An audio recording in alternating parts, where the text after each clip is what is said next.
नमस्कार। प्राइम समाचारमा स्वागत छ। म संगीता कटुवाल। म सुषमा श्रेष्ठ। सुरु गरौँ अहिलेसम्मका प्रमुख समाचारबाट। सिन्धुपाल्चोकमा बाढी पहिरोमा परि 7 जनाको मृत्यु, 50 भन्दा बढी बेपत्ता। तत्काल सार्नुपर्ने बस्तीहरूको पहिचान गरे पनि कार्यान्वयन नहुँदा वर्षेनी हुने जनधनको क्षति रोकिएन। लगातारको बाढीले नारायणी नदी बढ्दा 100 घर डुबानको खतरामा। कोशी ब्यारेजमा पनि पानीको बहाव उच्च, लमजुममा 14वटा घर बगायो। देशैभरको जनजीवन प्रभावित। निर्वाचित स्थायी कमिटी बैठक बोलाउने ओलीको तयारी। संसद विघटन गर्ने निर्णय फिर्ता लिन नेपाल पक्षको माग। पार्टीलाई एकताबद्ध बनाउन खरालले गरे ओलीलाई आग्रह। आज 2828 जनामा कोरोना संक्रमण, 3082 जना निको, 52 जनाको मृत्यु। 14 जिल्लामा संक्रमणमा बढेकाले सतर्कता अपनाउन स्वास्थ्य मन्त्रालयको अपील। महाधिवेशनको चेपुवामा परेको कांग्रेसको भोलि केन्द्रीय समिति बैठक बस्दै। जसपाको विवाद उत्कर्षमा उपेन्द्र पक्ष अदालत जाने तयारीमा। महन्त पक्षद्वारा कार्यकारिणी समिति हेरफेर। अमेरिकी राष्ट्रपति बाइडेन र रुसी राष्ट्रपति पुटिन बीच पहिलो पटक भेटवार्ता। दुई देश बीचको सम्बन्ध सुधारमा प्रगति हासिल हुने विश्वास।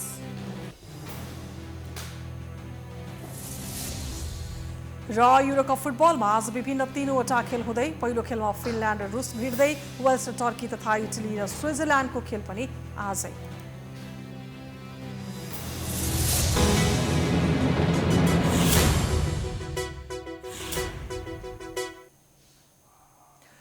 अब समाचार विस्तारमा। विक्रमसम्म 2072 सालको भूकम्पले थिलथिलो पारेको सिन्धुपाल्चोकमा वर्षेनी प्राकृतिक विपत्ति र दुर्घटनाले झन ठूलो पीडा थपिदिने गरेको छ। प्रकृतिले दिएको विपत्तिले त्यहाँ ठूलो जनधनको क्षति हुने गरेको हो। विपत्ति प्रतिकारको काम प्रभावकारी नहुँदा सिन्धुपाल्चोकवासीले ठूलो क्षति बेहोर्दै आएका छन्। एक रिपोर्ट। बाढी पहिरो जस्ता प्राकृतिक विपत्तिले नपुगेर अझै यहाँ सडक र हवाई दुर्घटना समेत थपिने गरेकोले पछिल्ला केही वर्षमा विपत्ति नै सिन्धुपाल्चोकको नियति बन्न पुगेको छ। वर्षायाम सुरु नहुँदासम्म सम्भावित जोखिम रोक्ने पूर्व तयारी अन्त्यमा फितलो हुने गरेको छ, जसका कारण सिन्धुपाल्चोकवासीले वर्षौनी यस्तो विपत्तिको सामना गर्न बाध्य हुने गरेका छन्। छोरो बित्यो भनेको के उहाँको बुढा पहिल्यै कि यही रिता धिताल भण्डारी हो। अनि हजुरको सीमाको नाम चाहिँ माधव भण्डारी। के गरिराख्नु भएको थियो, कसरी पर्नु थियो? त्यो तल माछा पोखरी थियो, त्यो बेसकन बाढी आयो भनेर बाढी त खोलो उतापट्टि ठुलो थुन जाँदाखेरि म त घरमा खाना बनाउनलाई थिएँ बेलुका। यो कति बजेतिरको घटना हो? बेलुका 7 बजी थियो होला। 7 बजेतिर। तपाईको श्रीमान 7 बजे थियो। एक्लै हुनुहुन्थ्यो कि अरु कोही पनि? होइन, त माछा पोखरीको साउ अनि अरु 2 जना कहाँ रुकुमको भनेको कहाँको कामदारहरू पनि थिए रे। 4 जना। सिन्धुपाल्चोकको मेलम्ची नदीमा आएको बाढीमा बेपत्ता भएका 7 जनाको शव भेटिएको छ। मृत्यु हुनेहरूमा हेलम्बु 2 का 31 वर्षीय माधव भण्डारी, 42 वर्षका गणेश ज्योति, हेलम्बु 3 का 13 वर्षीय टिकामाया खड्का, हेलम्बु 7 का ज्ञानेन्द्र कक्षपति, चौतारा साचोकगढी नगरपालिकाका 23 वर्षीय समुद्र नेपाल र हेलम्बु 6 का च्याम्बा तामाङ रहेका छन्। एकजनाको भने शनाखत हुन सकेको छैन। मृतकहरू सबै मेलम्ची ट्राउट फार्ममा कार्यरत थिए। जब बाढी पहिरोले वितण्ड मचाउन थाल्छ, बल्ल सम्बन्धित निकायको ध्यान जान थाल्ने गरेको छ। यसअघि सिन्धुपाल्चोकका तत्काल सार्नुपर्ने वस्तुहरूको पहिचान गर्न बनेको समितिले जुगल, भोटेकोशी, हेलम्बु गाउँपालिका एवं बाह्रबिसी र मेलम्ची नगरपालिकाका गरी 8वटा बस्ती तत्काल स्थानान्तरण गर्न सुझाव दिएको थियो, तर कार्यान्वयन भएन। विपद जोखिम न्यूनीकरण तथा व्यवस्थापन प्राधिकरणका प्रमुख अनिल पोखरेलले उक्त काम गर्नका लागि सहज नभएको बताउनु भएको छ। यद्यपि जोखिमयुक्त बस्ती सार्नका लागि आवश्यक काम भइरहेको उहाँको दाबी छ। त्यो जुन च्यालेन्जिङ काम छ, सबैभन्दा विपदको जोखिम न्यूनीकरण र व्यवस्थापन गर्ने कामहरूमध्ये सबभन्दा गाह्रो काम भनेको यो हो। त्यो व्यक्तिको थाकथलो सार्नु भनेको चान्चुने काम होइन। त्यत्रो काम गर्नलाई हामीसँग साधन स्रोत हामीले उपयुक्त रूपमा हामीले व्यवस्था गरेका थिएनौँ। यसका कार्यविधिहरू भर्खर पहिलोपल्ट होला हामीले यो पहिरोको पुनर्निर्माण गर्ने विधिमा गयौँ, आगलागीले प्रभावित भएका घरहरूको त्यो विधिमा गयौँ। यसो यो सबैको एकीकृत कार्यविधिको हिसाबबाट जोखिमको जानकारीको आधारमा हामीले बस्ती बसाउने असुरक्षित ठाउँमा बसेका व्यक्तिहरूलाई चाहिँ सुरक्षित ठाउँमा राख्नलाई ठुलो धनराशि, ठुलो संस्थागत संरचना, यसका स्टाफहरू र बजेटरी एलोकेसन्सहरू चाहिन्छ। 2071 यता बाढी पहिरोबाट मात्रै सिन्धुपाल्चोकमा 124 जनाको मृत्यु र 165 जना घाइते भएका छन् भने धनजनको निकै ठूलो क्षति भएको राष्ट्रिय विपद जोखिम न्यूनीकरण तथा व्यवस्थापन प्राधिकरणले जनाएको छ। 2077 साउन 18 गते मेलम्ची बजार नजिकैको पहिरोमा परि 9 जना मजदुरको मृत्यु भएको थियो। सोही रात बरुवामा घर पुरिएर 2 जनाको मृत्यु भएको थियो। 2077 साउन 22 गते सेराफाटमा 4 घर पुरिएका थिए। त्यस्तै साउन 30 गते जुगल गाउँपालिकाको लिदीमा गएको भीषण पहिरोमा 37 घर पुरिएका थिए। पहिरोले पुरिएर बेपत्ता भएका 39 जनालाई मृतक घोषणा गरिएको थियो। पर्स्यौनी बाढी र पहिरोका कारण जनधनको क्षति बेहोर्दै आएको सिन्धुपाल्चोकलाई सरकारले गत वर्ष मात्रै विपद संकटग्रस्त क्षेत्र घोषणा गरेको थियो। अविरल वर्षाका कारण आएको बाढीले नारायणी नदीमा पानीको सतह खतराको तह पार गरेको छ। पूर्वी नवलपरासीको त्रिवेणी स्थित गण्डक ब्यारेजमा आज बिहान पानीको बहाव प्रति सेकेन्ड 3,72,800 क्युसेक मापन भएको छ। ब्यारेजमा पानीको बहाव 3,50,000 क्युसेक भन्दा बढी पुगे खतराको तह पार गरेको मानिन्छ। पानीले खतराको तह पार गरेपछि पश्चिम नवलपरासीका दक्षिणी गाउँहरू डुबानको खतरामा परेका छन्। नारायणी पारी रहेको सुस्तामा रहुवा घोला तर्फबाट नारायणीको बाढी पस्न सुरु गरेको छ। नारायणीमा पानीको बहाव बढ्ने क्रम निरन्तर रहेसँगै नदी तटीय क्षेत्रका बस्तीहरूमा सतर्कता अपनाउन र सुरक्षित स्थानमा जानका लागि सूचना जारी भइसकेको छ। नारायणीमा पानीको सतह बढेपछि सुस्ता गाउँपालिका, प्रतापपुर गाउँपालिका, सरावल गाउँपालिका र पलहिन नन्दन गाउँपालिकाका दर्जनौं गाउँहरू डुबानको जोखिममा परेका छन्। जिल्लामा आपतकालीन उद्धार गर्नुपर्ने अवस्थाका लागि नेपाली सेना, सशस्त्र प्रहरी, नेपाल प्रहरीलाई तयारी अवस्थामा राखिएको छ। गण्डक ब्यारेजमा पानीको बहावले खतराको तह नागेकोले आपतकालीन उद्धारको अवस्थामा सशस्त्र प्रहरीलाई तयारी अवस्थामा राखिएको छ। गण्डक ब्यारेजमा पानीको सतह बढ्दै गएपछि ब्यारेजको सबै ढोका खोलिएका छन्।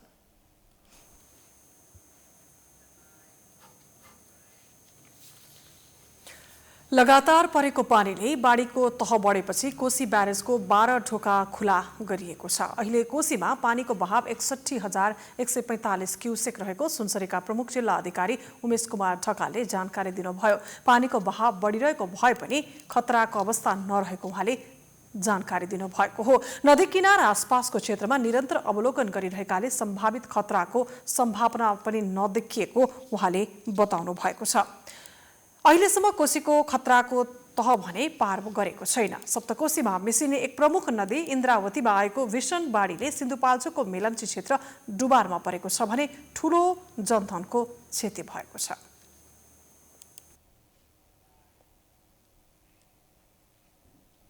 लमजुमको दोर्दी गाउँपालिकाको दोर्दी खोलामा आएको बाढीले हिले बजारका 14वटा घर बगाएको छ। बाढीले 14वटा घर बगाएको र स्थानीयवासीलाई सुरक्षित स्थानमा सारिएकाले मानवीय क्षति भने नभएको जनाइएको छ। बाढीले बजारका 4वटा बिजुलीको हाई टेन्सन खम्बा पनि ढालेको छ। बाढीले दोर्दी खोलामाथि बनेको झोलुङ्गे पुलमा पनि क्षति पुर्याएकाले आवत जावत बन्द गरिएको छ। यस्तै निर्माणाधीन दोर्दी सुपर जलविद्युत आयोजनामा बाढीले क्षति पुर्याएको छ। बनसार हिले बेसीमा निर्माण कार्य सम्पन्न हुन लागेको 54 मेगावाट क्षमताको उक्त जलविद्युत आयोजनामा क्षति पुर्याएको जिल्ला प्रशासन कार्यालय लमजुङले जनाएको छ।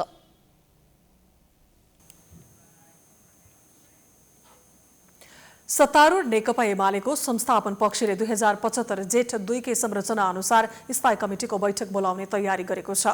तर असन्तुष्ट खनाल नेपाल पक्षले कुनै पनि शर्तमा बाँधिएर बैठकमा नजाने स्पष्ट पारेको छ। असन्तुष्ट पक्षले भने ओलीलाई प्रतिनिधि सभा विघटन गर्ने कदम फिर्ता लिन शर्त अघि सारेको छ। एक रिपोर्ट। अध्यक्ष केपी शर्मा ओली 2075 जेठ 2 मा फर्कन सहमत भएपछि 9औं राष्ट्रिय महाधिवेशनबाट निर्वाचित पदाधिकारीको बैठक बोलाउने तयारी भइरहेको छ।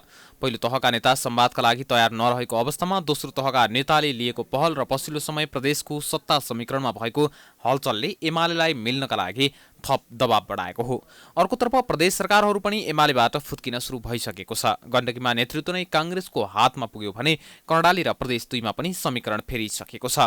अरू प्रदेशमा पनि सत्ता समीकरण एमालेको प्रतिकूल हुने अवस्था आएपछि अध्यक्ष ओली नरम हुन थालेको कतिपयको टिप्पणी छ। सोही अनुसार एमालेलाई एक बनाएर लैजानुपर्ने मनस्थिति ओलीलाई आएकाले माधव नेपाल सहितको स्थायी कमिटी बैठक बोलाउने छलफल संस्थापन पक्षमा चलेको छ। त्यसो त नेपाल समूहले सर्वोच्च अदालतले फागुन 23 गते पार्टी पूर्ववत अवस्थामा फर्किन आदेश दिएपछि यो बैठक राख्न चाहेको थियो। तर ओलीले नेपाल समूहलाई बाइपास गर्दै एकपछि अर्को कदम चालेकाले पार्टी विभाजनको संघारमा पुगेको हो।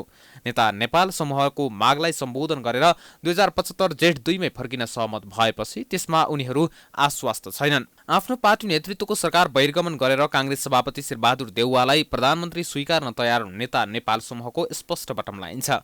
ओलीले असंवैधानिक ढंगबाट दोस्रो पटक जेठ 8 गते गरेको संसद विघटनलाई फिर्ता लिनुपर्ने र निशर्त 2075 जेठ 2 मा फर्किनुपर्ने माधव पक्षका स्थायी कमिटी सदस्य भीम आचार्यको भनाइ छ। संसद विघटनको सिफारिस राष्ट्रपतिबाट विघटनको जुन घटना घट्यो त्यसको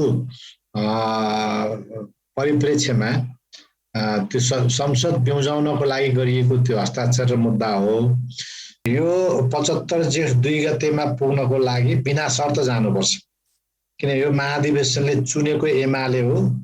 त्यो त्यहाँ पुग्नु यसको राइट हो, यो अधिकारको कुरा हो। संसद विघटन विरुद्धको मुद्दा सर्वोच्च अदालतमा विचाराधीन छ। काङ्ग्रेस, माओवादी केन्द्र र जनता समाजवादी पार्टी जसपासँगको विपक्षी गठबन्धनमा रहेका नेता नेपाल समूह ओलीले आफ्नो गल्ती सच्याउनु पर्नेमा अडेक छन्। यदि उक्त गल्ती सच्याउने हो भने माधव पक्ष बैठकमा सहभागी हुने सम्भावना छ, होइन भने बैठक बोलाइने तर माधव पक्ष नजाने लगभग निश्चित छ। उपचारका लागि दिल्ली जानु अघि पूर्व प्रधानमन्त्री झलनाथ खनालले नेकपा एमालेको विवाद समाधान गर्न आग्रह गर्नुभएको छ।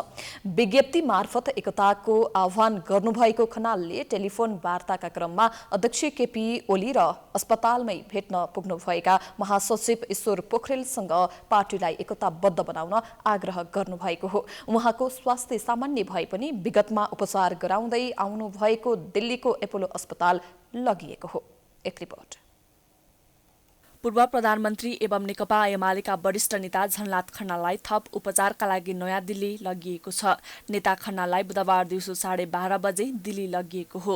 उहाँलाई थापाथल स्थित नर्भिक अस्पतालबाट सिधै त्रिभुवन विमानस्थलतर्फ लगिएको थियो। उहाँको स्वास्थ्य सामान्य भए पनि खनालकै इच्छा अनुसार दिल्ली रेफर गरिएको उपचारमा संलग्न चिकित्सक ब्रेजेन्द्र श्रीवास्तवले बताउनुभयो। उहाँले चाहिँ यो पोस्ट कोभिडको इन्फेक्सन चाहिँ होइन, उहाँको यो मृगौलाको पेसेन्ट हुनुहुन्छ पहिल्यैदेखि। त्यो मृगौलाले गर्दाखेरि उहाँको जाने लङ्समा अलिकति बढी पानी चाहिँ जमेको हुनाले उहाँको अक्सिजनको मात्रा कम भएर त्यसमा हामीले सस्पेक्ट गरेको केही निमोनियाहरू हुनसक्छ। सबै जाँचबुझहरू चाहिँ भइरहेको थियो। अब अहिले चाहिँ कुनै रिपोर्ट्सहरू चाहिँ प्राप्त भएको छ र उहाँ चाहिँ अहिले अब दिल्लीको अपोलो हस्पिटलमा जानलाई चाहिँ तयारी हुनुहुन्छ र फर्दर उपचारको लागि चाहिँ उतै नै गएर चाहिँ उपचार चाहिँ गर्नुहुन्छ उहाँले। खनालको उपचार दिल्लीको एपोलो अस्पतालमा हुनेछ। अस्पताल भर्ना भएदेखि अक्सिजन सपोर्टमा रहनुभएका खनाललाई क्रोनिक निमोनियाको शंका गरी उपचार गरिएको थियो। उहाँले पहिलेदेखि नै दिल्लीको एपोलो अस्पतालमा उपचार गराइरहनु भएकोले अहिले पनि त्यही अस्पताल लगिएको हो। खनाललाई मृगौलाको पुरानो समस्या पनि रहेको छ। मंगलबार उहाँलाई 2 पिन्ट रगत चढाउन लागिएको थियो, तर शरीरले 1 पिन्ट भन्दा बढी लिन सकेन। कोभिड पछि उहाँको शरीरका विभिन्न अंगहरूमा क्षति गरेको आशंका गरिएको छ। यसअघि वैशाखमा कोरोना संक्रमित भएका खनाल लामो समय नर्भिक अस्पतालमा नै उपचार गरेर घर फर्किनु भएको थियो। त्यतिबेला उहाँ 10 दिन नर्भिक अस्पतालमा नै उपचारपछि संक्रमण मुक्त भई वैशाख 27 गते घर फर्किनु भएको हो। दुवै मृगौलामा समस्या देखिएपछि गत 30 माघमा एपोलो अस्पताल भर्ना हुनु भएको थियो। उहाँलाई अस्पतालले मृगौला प्रत्यारोपण गर्न सुझाव दिएको बताइएको छ। यसैबीच थप उपचारका लागि भारत जानुअघि खनालले पार्टी एकता जोगाउन अपील गर्नुभएको छ। बुधबार दिउँसो वक्तव्य जारी गर्दै नेता खनालले देशमा बिथोलिएको राजनीतिक अवस्थाले आफूलाई चिन्तित बनाएको बताउनु भएको छ। त्यसैगरी प्रधानमन्त्री तथा एमाले अध्यक्ष केपी शर्मा ओलीले खनाललाई उपचारका लागि दिल्ली लैजानु अघि टेलिफोन मार्फत स्वास्थ्य लाभको कामना गर्नुभएको थियो। ओलीले नेता खनालको उपचारका लागि सरकारले सघाउने वचन दिनुभएको छ। टेलिफोन वार्ताका क्रममा खनालले ओलीलाई पार्टीभित्रको विवाद विवाद मिलाउन आग्रह गर्नुभएको थियो। विगतका तिता मिठा कुरा बिर्सेर पार्टी एकता जोगाउन खनालले आग्रह गर्नुभएको थियो। ओलीले पार्टी मिलाउन आफू अधिकतम लचिलो भएको भन्दै मिलाउने आश्वासन दिनुभएको छ। त्यस्तै खनालले आफूलाई भेट्न अस्पताल आउनुभएका महासचिव ईश्वर पोखरेललाई पनि पार्टीको विवाद मिलाउन आग्रह गर्नुभएको थियो। 2065 फागुन 5 गतेदेखि 14 गतेसम्म बुटवलमा सम्पन्न नेकपा एमालेको 8औं महाधिवेशनबाट नेकपा एमालेको अध्यक्षमा खनाल निर्वाचित हुनुभएको थियो। त्यसैगरी 2067 साल माघ 20 गते उहाँ प्रधानमन्त्री निर्वाचित हुनुभएको थियो। समाचारको सिलसिला जारी छ, हामी विश्रामपछि आउँछौं।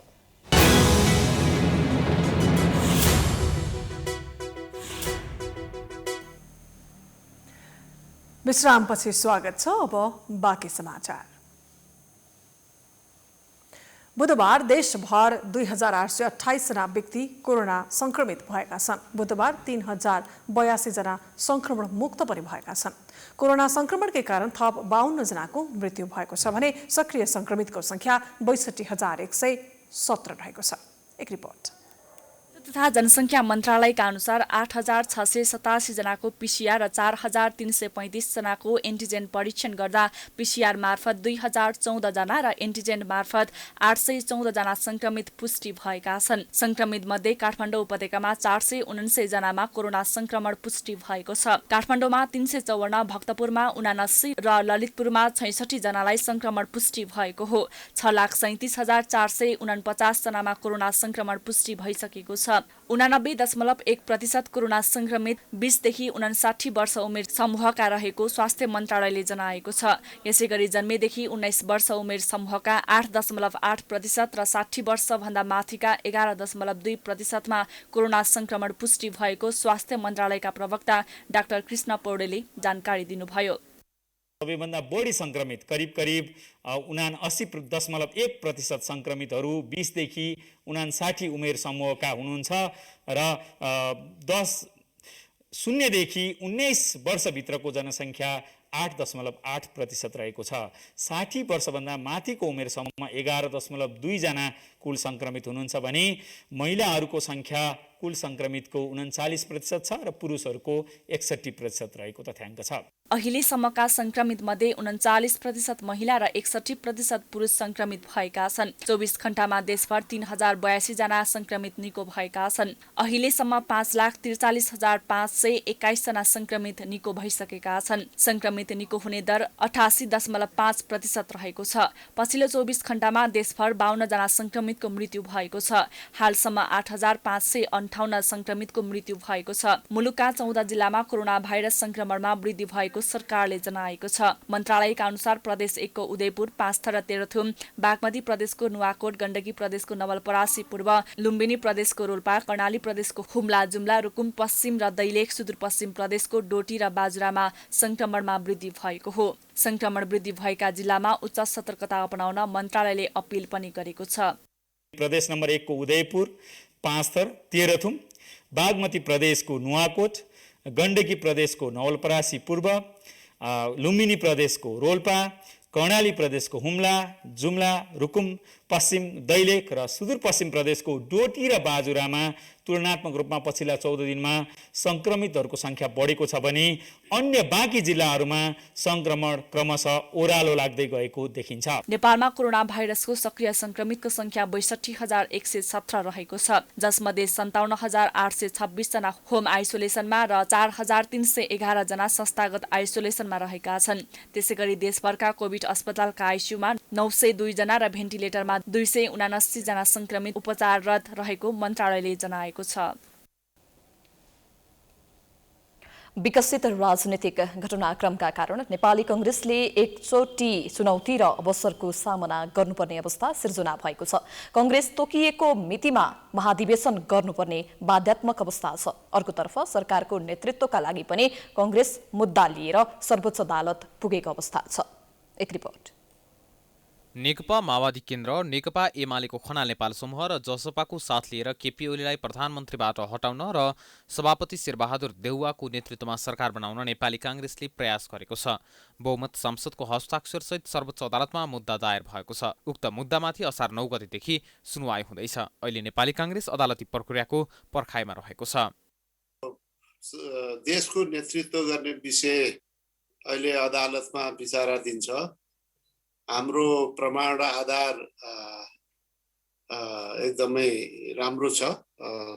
प्रमाणहरू छन्, आधारहरू छन्। त्यसमा अन्यथा गर्ने धेरै ठाउँ हामी देखिरहेका छैनौँ। हामी चाहन्छौँ यसको चाँडोभन्दा चाँडो निर्णय अदालतले दियोस्। यो अवस्थामा हाम्रो पार्टीको सभापतिको नेतृत्वमा सरकार बन्छ। यता संवैधानिक प्रावधान अनुसार आगामी भदौ महिनाभित्र नेपाली काङ्ग्रेसले 14औं महाधिवेशन सम्पन्न गर्नै पर्ने बाध्यात्मक परिस्थिति छ।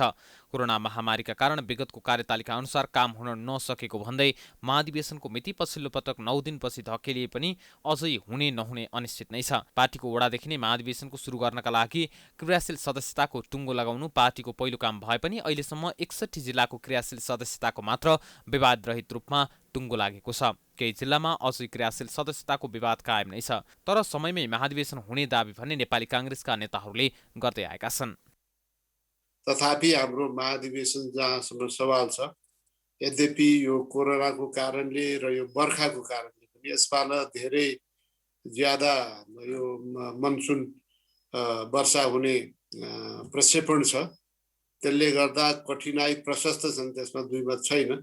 त्यसका बावजुद समयमै अधिवेशन सम्पन्न गर्ने, भाद्र 19मै यो सम्पन्न गर्ने पार्टीको अठोट छ।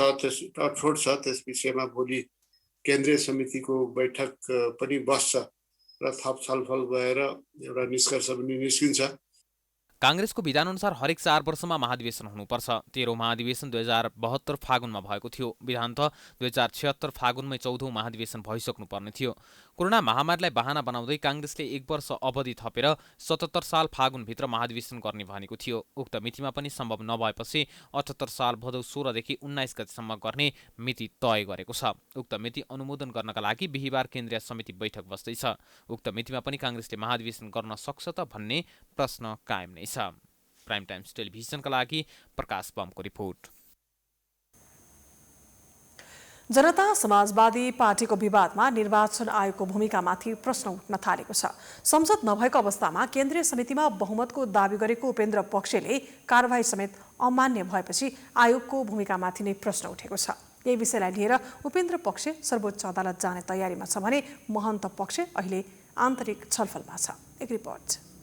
अर्को पार्टी विवादमा निर्वाचन आयोगले राजनीतिक दल सम्बन्धी ऐन 2073 र राजनीतिक दल सम्बन्धी नियमावली 2074 अनुसार निर्णय लिन नसकेको आरोप लाग्न थालेको छ। पार्टी विवाद सम्बन्धी आयोगका सबैजसो निर्णयमाथि असन्तुष्टि जनाउँदै असन्तुष्ट पक्षहरू अदालततिर जान थालेका छन्। तत्कालीन नेकपा एमालेको विवाद आयोगले बल्झाएपछि सर्वोच्च अदालत जानु परेको थियो। अहिले जसपा विवाद पनि आयोग हुँदै अदालततिर पुग्ने देखिएको छ। जसपाको 17 जेठमा कार्यकारिणी समितिको बहुमतको बैठकले अध्यक्ष महन्त ठाकुर सहित 4 नेतालाई कारबाही गरेको थियो। कारबाही राजनीतिक दल सम्बन्धी ऐन 2073 को दफा 51 बमोजिम रहेको भन्दै यादव समूहले पार्टीको दल दर्ता किताबमा अध्यावधि गर्न पठाएको थियो। तर आयोगले 30 जेठमा यादव पक्षको निर्णयलाई अस्वीकार गर्यो। यसै विरुद्ध यादव पक्ष अदालत जाने तयारीमा लागेको छ। हामीले हाम्रो पार्टीले कानुनी संवैधानिक उपायहरू र राजनीतिक उपायहरूद्वारा समस्याको समाधान हामी गर्न चाहन्छौँ र त्यसका लागि हामी निर्वाचन आयोग नै पहिलो थलो हामी ठान्दछौँ यस खालको समस्याको समाधान गर्नका लागि। यदि त्यहाँबाट पनि हुनै नसक्ने हो भने त्यसपछि अर्को भनेको चाहिँ के हो भने सर्वोच्च अदालतमा, र त्यहाँबाट पनि भएन भने मात्रै चाहिँ के छ भन्दाखेरि अन्य उपायहरू, अन्य राजनीतिक उपायहरूतर्फ लाग्यो। महन्त ठाकुर पक्षले पनि उपेन्द्र यादवलाई निष्कासन गरेको थियो। दुवैले राजनीतिक दल सम्बन्धी ऐन 2073 को दफा 51 अनुसार विवरण अद्यावधि गर्न निवेदन दिएका थिए। तर आयोग पदाधिकारीहरूको बैठकले दुवै पक्षको कारबाहीलाई अमान्य घोषणा गरेको थियो। केन्द्रीय कार्यकारिणी समितिमा अल्पमतमा रहेको महन्त पक्षले पनि आयोगको निर्णयप्रति सन्तुष्ट नभएको दावी गरेको छ। अब के कसरी अघि बढ्ने भन्ने विषयमा महन्त पक्षको छलफल भइरहेको छ। निर्वाचन आयोगले प्रथम वरीयताका अध्यक्ष र बहुमत सदस्यहरूको हस्ताक्षर भएको हाम्रो डकुमेन्टहरूलाई उहाँले मान्यता दिनुपर्दथ्यो। यसप्रति हामी असन्तुष्ट छौँ। कोर्टमा जाने अधिकार केवल उपेन्द्रजी जो हाम्रो द्वितीय वरीयताका अध्यक्ष हुनुहुन्छ उहाँलाई मात्रै छैन। यता महन्तजी जुन प्रथम वरीयताका अध्यक्ष हुनुहुन्छ उहाँ र उहाँ निकटका साथीहरूलाई पनि त्यो अधिकार त्यत्तिकै छ। हामी पनि सल्लाह गरिरहेका छौँ। नेपालको राजनीतिक दल सम्बन्धी ऐन बमोजिम कुनै पनि दल विभाजन गर्न उक्त दलको कम्तीमा 40% केन्द्रीय समितिको सदस्य तथा 40% संघीय संसद सदस्य आवश्यक पर्छ। हाल प्रतिनिधि सभा विघटित अवस्थामा छ। जसपाको केन्द्रीय कार्यकारिणी समितिमा 51 जना सदस्य कायम छन्, जसमध्ये 1 जना रेशम चौधरी जेलमा छन्। पार्टीको केन्द्रीय कार्यकारिणी समितिमा दुवैले आफ्नो बहुमत दाबी गर्दै आएका छन्। राजनीतिक दल सम्बन्धी विवादमा आयोगले गरेको यो मात्रै होइन, यसअघिका निर्णय पनि विवादित हुँदै आएका छन्। प्राइम टाइम्स टेलिभिजनका लागि प्रकाश बमको रिपोर्ट। जनता समाजवादी पार्टी अध्यक्ष महन्त ठाकुरले आफ्ना पक्षका नेताहरू राखेर कार्यकारिणी समिति हेरफेर गर्नुभएको छ। अध्यक्ष ठाकुरले आफू पक्षीय 16 जना कार्यकारिणी सदस्यहरू राखेर अर्का अध्यक्ष यादव पक्षका 16 जनालाई हटाउनु भएको छ। ठाकुरले अध्यक्ष उपेन्द्र यादव सहित महेन्द्र राय यादव, गजादर यादव, रमेश यादव, मृगेन्द्र सिंह यादव, राम नरेश राय यादव र नवल किशोर यादव लगायतलाई कार्यकारिणी समितिबाट हटाएका छन्। त्यस्तै आफू पक्षीय खेलकुद मन्त्री इकबाल मिया, पर्यटन मन्त्री उमाशंकर अर्गरिया, श्रम मन्त्री विमल श्रीवास्तव, सन्तोष मेहता, सुरेन्द्र झा लगायतलाई कार्यकारिणीमा लगेका छन्। ठाकुरले कार्यकारिणी समिति हेरफेर गरेको निर्वाचन आयोगमा पठाउने तयारी गर्नुभएको छ। जसपाको 51 सदस्यीय कार्यकारिणी समितिमा आफ्नो पक्षमा 30 भन्दा बढी कार्यकारिणी सदस्य रहेको यादव पक्षको दाबी छ। यादव पक्षले बहुमत कार्यकारिणी सदस्यको उपस्थितिमा अध्यक्ष ठाकुर सहितका 4 जनालाई कारवाही गरेका छन्। कार्यकारिणी समितिका बहुमत सदस्यहरूको हस्ताक्षर समेत यादवले निर्वाचन आयोगमा पठाइसकेका छन्। तर ठाकुरले भने यादवलाई कारवाही गरेको पत्र मात्रै पठाएका छन्। कोरोनाको दोस्रो लहरका कारण जारी निषेधाज्ञामा चलचित्र क्षेत्रलाई अस्तव्यस्त बनाएको छ। 82 वटा चलचित्रमा लगानी भएको 1 अर्ब 75 करोड रुपैयाँ लगानी फ्रिज भएको चलचित्र निर्माता संघले जनाएको छ। 35 वटा निर्माण सम्पन्न भइसकेका र पोस्ट प्रोडक्सनमा रहेका 22 र केही चलचित्र छायाङ्कन गर्दा गर्दै रोकिएका छन्। एक रिपोर्ट। गत वर्षको लकडाउनमा 28 वटा चलचित्र रिलिजको अवस्थामा रहेका थिए। यस्तै 1500 वटा चलचित्र छायाङ्कनमा जान तयार थिए। सरकारले पछि हल सञ्चालन गर्न दिने भनेपछि रिलिज हुन बाँकी रहेका चलचित्र रिलिज भए पनि हलसम्म दर्शक नपुग्दा चलचित्र क्षेत्रले अझ समस्या झेल्नु पर्यो। अहिले पनि 30 देखि 35 वटा चलचित्र प्रदर्शनको अवस्थामा रहेका छन्।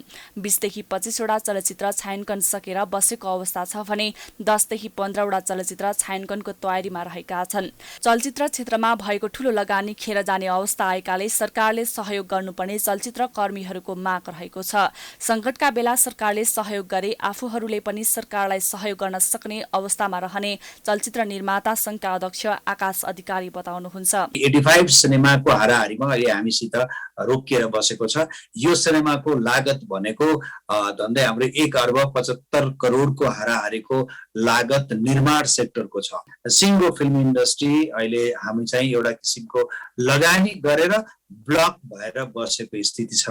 हाम्रो इन्डस्ट्रीलाई सानो सहयोग गर्नुहोस्। हामी तपाईहरुलाई ब्याक टु फेरि भोलिका दिनमा फेरि राजस्व तिरेर हुन्छ कि कुन हिसाबले हुन्छ, तपाईहरुलाई चाहिँ कर तिरेर हुन्छ कि हामी चाहिँ तपाईहरुको चाहिँ हाम्रो समस्या अहिले समाधान गर्नुहोस्, भोलि हामी तपाईहरुको समस्या समाधान गर्न राज्यलाई सपोर्ट गर्न हामी तयार छौं। कोरोना महामारीका कारण अहिले देशभरिका फिल्म हलहरू पूर्ण रूपमा बन्द भएका छन्। लामो समयसम्मको निषेधाज्ञाका कारण हल बन्द हुँदा कतिपय हल सञ्चालक विस्थापित भइसकेका छन्। चलचित्र क्षेत्रका निर्देशकदेखि लिएर कलाकारसम्मलाई यस निषेधाज्ञाले असर पारेको छ। निर्माता निर्देशकहरूले चलचित्र निर्माणका लागि गरेको लगानी खेर जाने अवस्थामा पुगिसकेको छ। अहिलेसम्म 82 वटा चलचित्रमा लगानी भएको 1 अर्ब 75 करोड रुपैयाँ लगानी फ्रिज भएको छ। उक्त लगानीको जोखिम चलचित्र निर्माताले खेपिरहेका छन्। यस्तो विषम अवस्थामा चलचित्रकर्मी एक भएर जुट्नुपर्ने कलाकार आँचल शर्मा बताउनुहुन्छ। फर्स्ट एन्ड फरमोस्ट त युनिटी हुनु पर्यो कलाकारभित्र। कलाकार मात्र नभएर चलचित्रकर्मी सबैजना युनाइटेड हुनु पर्यो। गाह्रो हामीलाई मात्र होइन नि त, प्राविधिक दाइहरूलाई त झन् कति गाह्रो छ होइन। उहाँहरूको त एभ्रिडे बेसिसमा काम हुने गर्थ्यो। हामी कलाकार त फ्रिल्यान्सर हो, वर्षमा एउटा या दुईवटा गर्थ्यौँ। म्युजिक भिडियोले धानिरहेको थियो होइन त, बाँकी अर्निङ्स यसलाई एकदिन साइडमा ल्याएर प्राविधिकहरू हेरौँ। एभ्री वान जर्नलिस्टहरूसँग न्युज छैन हाम्रो बारेमा, केही पनि छैन। उहाँहरू सबै यो होल इन्डस्ट्री नै एकचोटि युनाइटेड भयो भने चाहिँ हामीले ढकालिएको चलचित्र यो ढकालिएको इन्डस्ट्रीलाई चाहिँ अझै अगाडि लिएर आउन सक्थ्यौँ कि भन्ने मात्र हो। कोरोना महामारीका कारण जारी निषेधाज्ञामा अहिले सम्पूर्ण प्राविधिक, कलाकार तथा चलचित्रकर्मीहरू काम छाडेर आफ्नो गाउँ फर्किएका छन्। कोरोना संक्रमणको पहिलो चरणबाटै बन्द रहेको चलचित्र क्षेत्र हालसम्म खुल्न सकेको छैन। सरकारले 50% अकुपेन्सीमा हल खोल्न दिए पनि ठूला ब्यानरका चलचित्र प्रदर्शन भएका थिएनन्। प्राइम टाइम्स टेलिभिजनका लागि क्यामेरामा अर्जुन भण्डारीको साथमा मनिषा भण्डारी, काठमाडौँ। ज्येष्ठ शुक्ल पक्ष षष्ठी अर्थात् कुमार षष्ठीका अवसरमा नेवार समुदायले आज धुमधामका साथ सिथी नख पर्व मनाएका छन्। प्रत्येक वर्ष ज्येष्ठ शुक्ल पक्ष षष्ठीको दिन मनाइने यो पर्वमा विशेष गरी कुमार देवताको पूजा गरिन्छ। ग्रीष्म ऋतुमा मनाइने सिथी नख पर्वमा कुमार देवता लगायत नगरभित्रका सबै देवी देवताको समेत पूजा गर्ने परम्परा छ। सिथी नखका दिन नेवार समुदायले मुहान, इनार, कुवा, पोखरी, धारा लगायतका पानीको स्रोत सरसफाई गर्दछन्। वर्षातका बेला बगेर आउने भेल र फोहोर पानी खाने पानीको मुहानमा मिसिएर पानी दूषित नहोस् भनी पानीको मुहान र स्रोत वरिपरि समेत सरसफाई गरी निकास खोल्नु यसको विशेषता हो। साथै हिउँदमा पुरिएका, थुनिएको र सुकेको मूललाई वर्षातको पानीले फुटाउने भएकाले पनि सिथी नखका दिन पानीको मूलको सफाई गर्ने गरिन्छ। भित्र सबै ठाउँमा इनारहरू सरसफाइ गरिरहेको अवस्था हुन्थ्यो र आज बिहानदेखि यहाँ वडा नम्बर 9 भक्तपुर दत्तात्रेय स्क्वायरमा इनार सरसफाइ भइरहेको अवस्था थियो। प्रत्येक वर्ष शीतनखाको दिनमा यहाँका स्थानीय बासिन्दाहरूले सरसफाइ गरिरहेको अवस्था थियो। तपाईँहरू देख्दै हुनुहुन्छ, यहाँ साथीहरू सरसफाइ गरिरहेको अवस्था छ। यो चाडसँगै वर्षा सुरु हुने र किसानको वर्षको महत्त्वपूर्ण धान रोपाई सुरु हुने भएकोले यसलाई वर्षा अघिको अन्तिम चाडका रूपमा समेत लिइने गरिन्छ।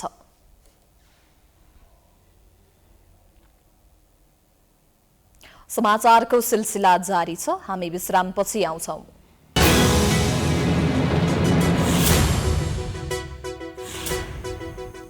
विश्रामपछि स्वागत छ। अब आर्थिक समाचार।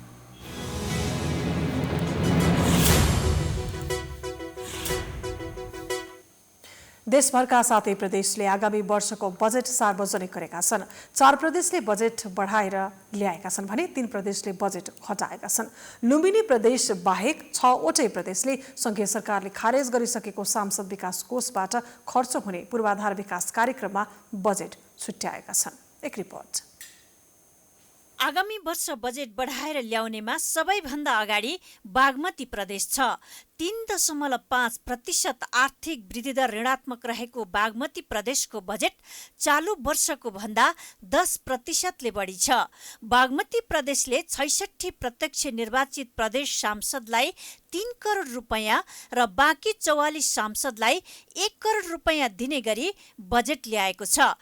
प्रदेश नम्बर 2 लुम्बिनी प्रदेश र कर्णाली प्रदेशले पनि बजेटको आकार बढाएका छन्। बाल मृत्युदर उच्च हुनुको साथसाथै महिला साक्षरता दर अति न्यून 38.8% मात्रै रहेको प्रदेश नम्बर 2 मा प्रति निर्वाचन क्षेत्र रु 3 करोडका दरले बजेट छुट्याइएको छ। सांसदले खर्च गर्न पाउने रकम बढाउनु पर्ने मागसहित धार्मिक स्थलको निर्माण गर्नका लागि बजेट बढाएर ल्याइएको छ। यी 4 प्रदेशले बजेटको आकार बढाए पनि 3 प्रदेशले भने बजेटको आकार घटाएका छन्। प्रदेश नम्बर 1 गण्डकी प्रदेश र सुदूरपश्चिम प्रदेशले बजेट घटाएका छन्। बजेटको आकार घटाए पनि यी 3 प्रदेशले पनि प्रदेश निर्वाचन पूर्वाधार विकास कार्यक्रमका लागि करोडौं बजेट छुट्याएका छन्। प्रदेश नम्बर 1 को आर्थिक वृद्धि दर 1.2% ऋणात्मक छ। सांसदहरूको तजबिजी र चुनाव केन्द्रित बजेट आएको र संघीय सरकारले खारेज गरिसकेको प्रत्येक सांसदले खर्च गर्न पाउने निर्वाचन पूर्वाधार विकास कार्यक्रमलाई निरन्तरता दिइनु ठिक नभएको भन्दै विज्ञहरूले प्रदेश सरकारको चर्को आलोचना गरेका छन्। अर्थविद डाक्टर विश्वम्भर प्याकुरेलले सांसदहरूको तजबिजी र सहमतिको कार्टेलिङमा बजेटमा खर्च छुट्याएको आरोप लगाउनुभयो। बजेटलाई अलि सानो बनाएर सांसदहरूलाई छुट्याएको रकम पनि अब कमसेकम लुम्बिनीले त एउटा गरेर देखाइदियो। यसपालि उनीहरूले त छुट्याएनन्, केन्द्रलाई फलो गरे उनीहरूले। यो अहिले अलिकति दृढ सङ्कल्प गरेर अहिलेको बेलामा मान्छेलाई खुसी बनाएर टिक्नको लागि यस्तो चाहिँ गर्नुहुन्न थियो कि।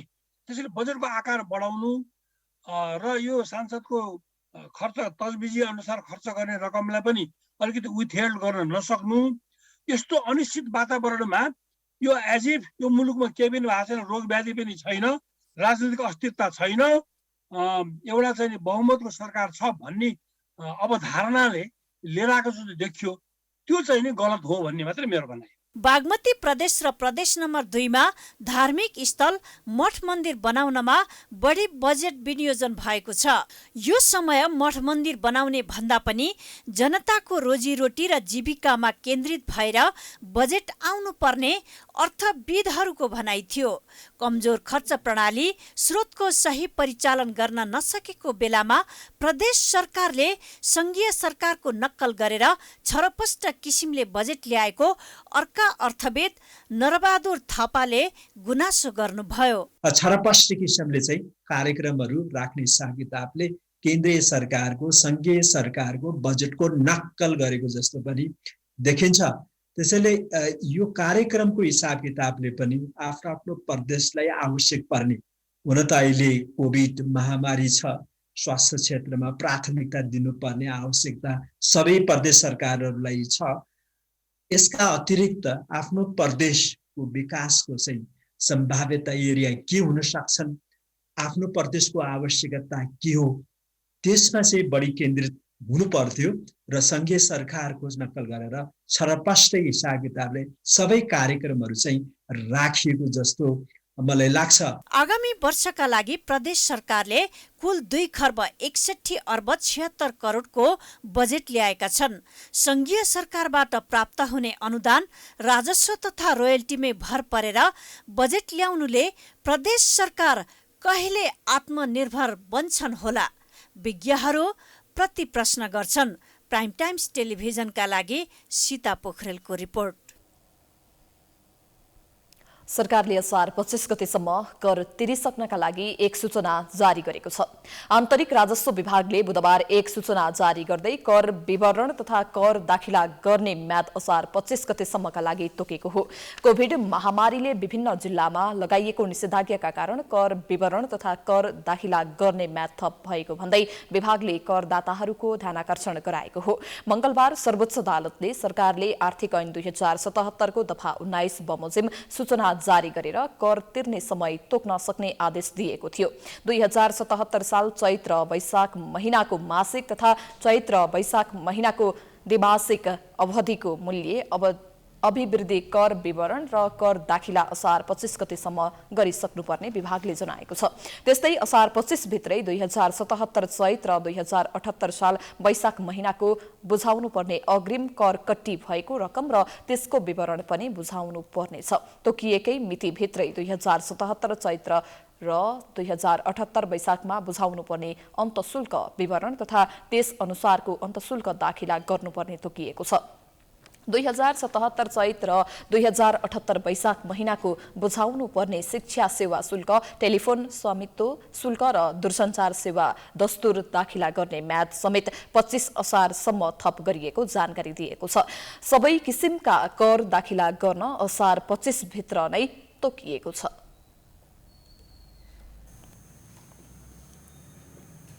अब अन्तर्राष्ट्रिय समाचार।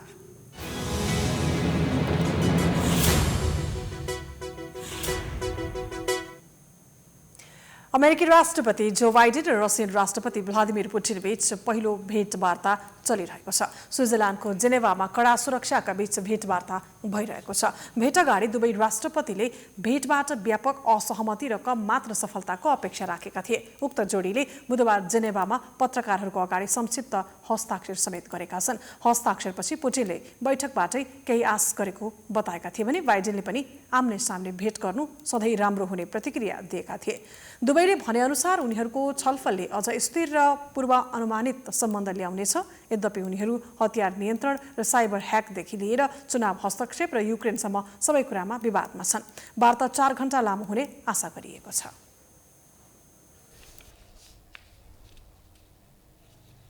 अब खेलकुद समाचार।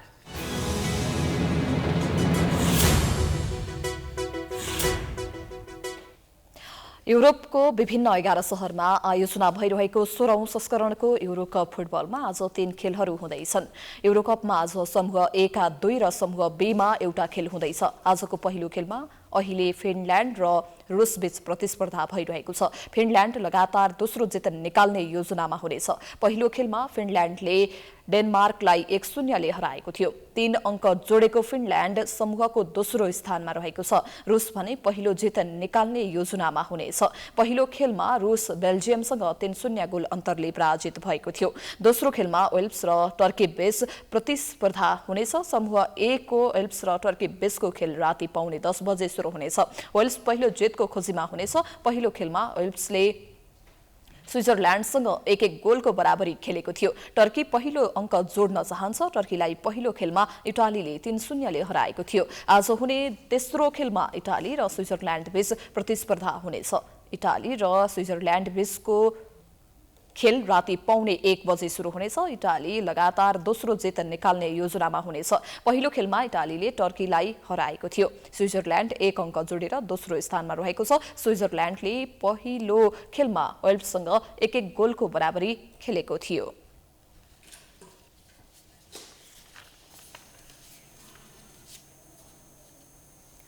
यो सँगै हामी समाचारको अन्त्यमा आइपुगेका छौं। जाँदै प्रमुख समाचार पुनः एकपटक। सिन्धुपाल्चोकमा बाढी पहिरोमा परि 7 जनाको मृत्यु। 50 भन्दा बढी बेपत्ता।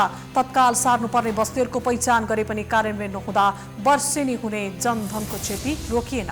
लगातारको बाढीले नारायणी नदी बढ्दा 100औं घर डुबानको खतरामा। कोशी ब्यारेजमा पनि पानीको बहाव उच्च। लमजुङमा 14वटा घर बगायो। त्यसैभरको जनजीवन प्रभावित। निर्वाचित स्थायी कमिटी बैठक बोलाउने ओलीको तयारी। संसद विघटन गर्ने निर्णय फिर्ता लिन नेपाल पक्षको माग। पार्टीलाई एकताबद्ध बनाउन खनालले गरे ओलीलाई आग्रह। आज 2828 जनामा कोरोना संक्रमण। 3082 जना निको। 52 जनाको मृत्यु। 14 जिल्लामा संक्रमण बढेकाले सतर्कता अपनाउन स्वास्थ्य मन्त्रालयको अपील। महाधिवेशनको चेपुवामा परेको कांग्रेसको भोलि केन्द्रीय समिति बैठक बस्दै। जसपाको विवाद उत्कर्षमा। उपेन्द्र पक्ष अदालत जाने तयारीमा। महन्त पक्षद्वारा कार्यकारिणी समिति हेरफेर। अमेरिकी राष्ट्रपति बाइडेन र रुसी राष्ट्रपति पुटिन बीच पहिलो पटक भेटवार्ता। दुई देश बीचको सम्बन्ध सुधारमा प्रगति हासिल हुने विश्वास। र युरोकप फुटबलमा आज विभिन्न 3वटा खेल हुँदै। पहिलो खेलमा फिनल्यान्ड र रुस भिड्दै। वेल्स र टर्की तथा इटली र स्विजरल्यान्डको खेल पनि आजै। समाचार अहिलेलाई सकियो। यसपछिको प्रस्तुति जनता जान्न चाहन्छन् ऋषि धमलाको साथमा। हेर्दै गर्नुहोला प्राइम टाइम्स टेलिभिजन। नमस्कार।